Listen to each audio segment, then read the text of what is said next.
What's up, everybody?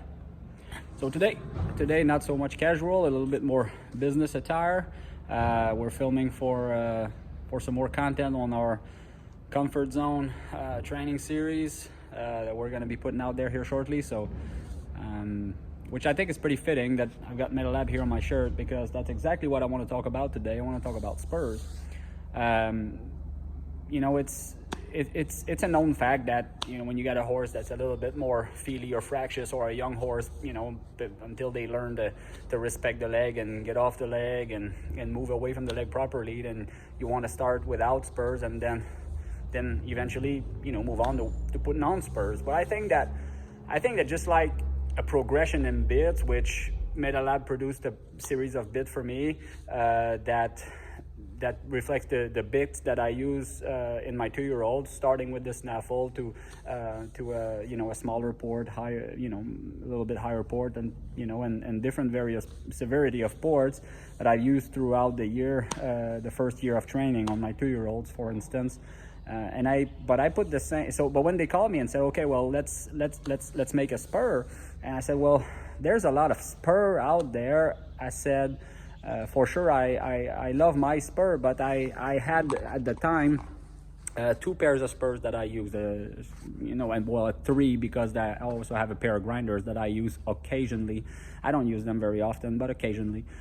But so anyway, so I have those 2 spurs. One that was a little bit shorter shank with a little softer rowel, and one that's a little bit longer shank with a little sharper rowel.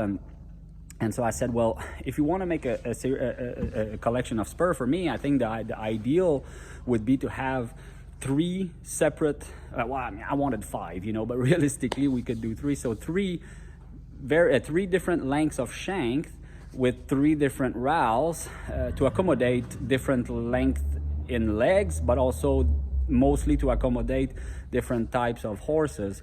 And when you have a horse that's a little bit more dead belly, that's a little bit more thick skin, that, you know, or sucked back, whatever you want to call it, or whatever the horse is, then you're going to want to use a little bit of a longer shank, a little sharper rowel, to help, you know, to help not have to use your spurs so often and keep that locomotion going. But if you have horses, I prefer and to ride my horses. I feel that when I'm in sync with my horses is that they're loping with self-locomotion, but I want to keep my legs close to them. I want to be able to wrap my legs around them, and my horses respond to my seat. So if I have, but I do get along with feelier type horses rather than lazier type horses. So therefore, I tend to get my horses pretty feely because I'm always there with my legs. So a shorter shank, a shorter branch on my spur with a softer rowel is going to allow me or help me to bring my legs closer to my horses without you know, without scaring them or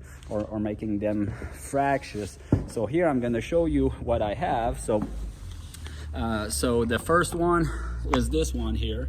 And this one here is the short shank one from my collection, and this one is with a very, very soft small rowel. This is the one I use on almost all of my 2-year-olds.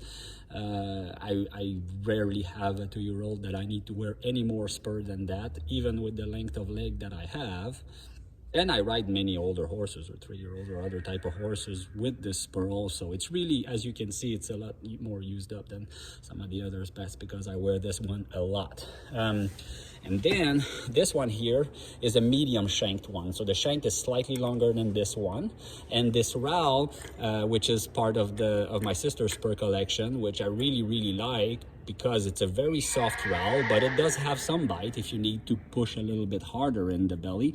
But it's, you know, moderately a soft rowel, and so I think it fit perfect in that length of shank. And then here, this one actually goes here.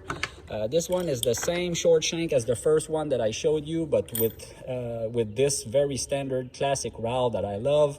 This one is the one that's going to be on the market. This rowel I put on myself just because. So this one is the one that I would use if the first one is getting a little bit is not as effective. And then moving on to this one here that I just showed you.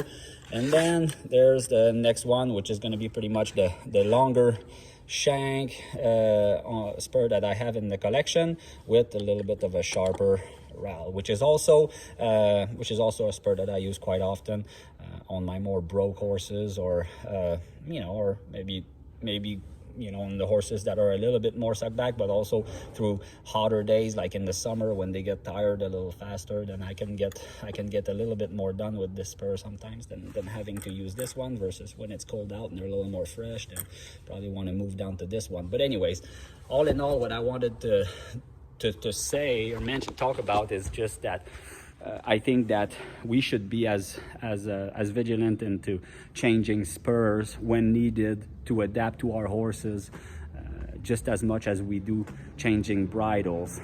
And most people, I was also that way for a long time, had one pair of spur on my boot, and that's all I had, and I very rarely changed unless I really needed to, and when I did was maybe to a pair of grinders and coming back to those.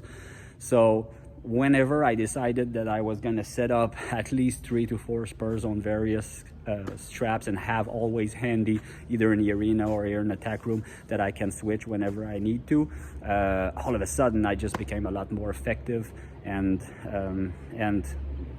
never regretted whenever I said, okay, this time I feel I need to change, whether it's for more or less. I never regretted the decision. I always was thankful that I took the time to do that. And so anyways, just wanted to put that out there. I hope that wasn't too long, and I hope this will help. Thanks, Medalab, and thanks everybody. Cheers.